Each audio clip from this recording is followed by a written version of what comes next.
હતા છે। મેં કદાચ ગમે તેટલી મહેનત કરેલી હશે, મેં સારામાં સારી તૈયારી કરેલી હશે, પણ ફળ આપવું કોના હાથમાં છે? ભગવાનના હાથમાં છે।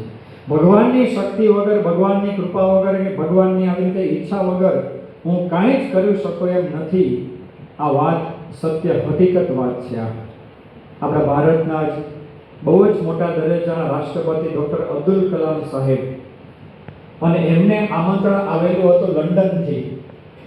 લંડનની પાર્લામેન્ટની અંદર એનું પ્રવચન હતું। હવે આમ તો પોતે ઇંગ્લિશમાં જ પોતે બોલતા હતા, પણ છતાં એના મનમાં હતું કે મારું ઇંગ્લિશ તો કેવું છે, સાઉથ ઇન્ડિયન ઇંગ્લિશ છે મારું, અને સૌથી વધારે સારામાં સારું જો ઇંગ્લિશ કોઈનું હોય તો બ્રિટિશનું ઇંગ્લિશ છે, બ્રિટનનું ઇંગ્લિશ, ઇંગ્લેન્ડનું ઇંગ્લિશ સારામાં સારું ગણાય છે। એના મનમાં બહુ જ અવઢવ હતી કે મારે ત્યાં પ્રવચના કરવાનું છે, પણ આ મારું કેવું બોલાશે, સારું બોલાશે, કેવું બોલાશે, લોકોને કેવું લાગશે।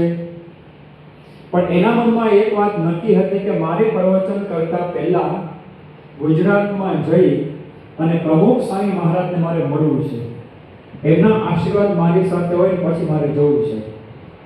પોતે તો ભારતની બહુ મોટી જવાબદારી સંભાળતા હતા, પોતે એક સમયના બહુ મહાન વૈજ્ઞાનિક પણ, પોતે સલાહકાર પણ પોતે સારા એવા હતા, એટલે ઘણી બધી વ્યસ્તતાઓ હતી, કાર્યક્રમના ઘણા બધા ગોઠવાઈ ગયેલા હોય, એટલે પોતે વ્યસ્તતાને લઈને પોતે ગુજરાતમાં આવી શક્યા નહીં, દર્શન એને બાકી રહી ગયા।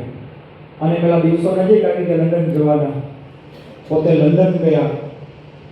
પ્રવચન તો જે કંઈ એને કરેલું હતું એ તો તૈયાર કરેલું હતું એને સામાન્ય રીતે, મનમાં છેક સુધી હતું કે મારું પ્રવચન કેવું જશે, કેવું જશે, મને આમ આવશે કે નહીં ફાવે, મારું ઇંગ્લિશ કેવું લોકોને લાગશે અહીંયા આગળ।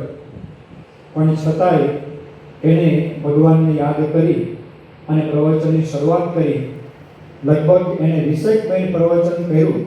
એનું પ્રવચન પૂરું થઈ ગયા પછી તમને આશ્ચર્ય થશે કે લંડનના સાંસદો, બ્રિટનના સાંસદો એ બધા ત્યાં ઊભા થઈ ગયા, અને બધાએ ઊભા થઈ અને સ્ટેન્ડિંગ ઓવેશન બધાએ એમને આપ્યું, એટલે તાળીઓ બધાએ પાડી ઊભા થઈને। અને આ વાતની નોંધ, આ પ્રસંગની નોંધ અબ્દુલ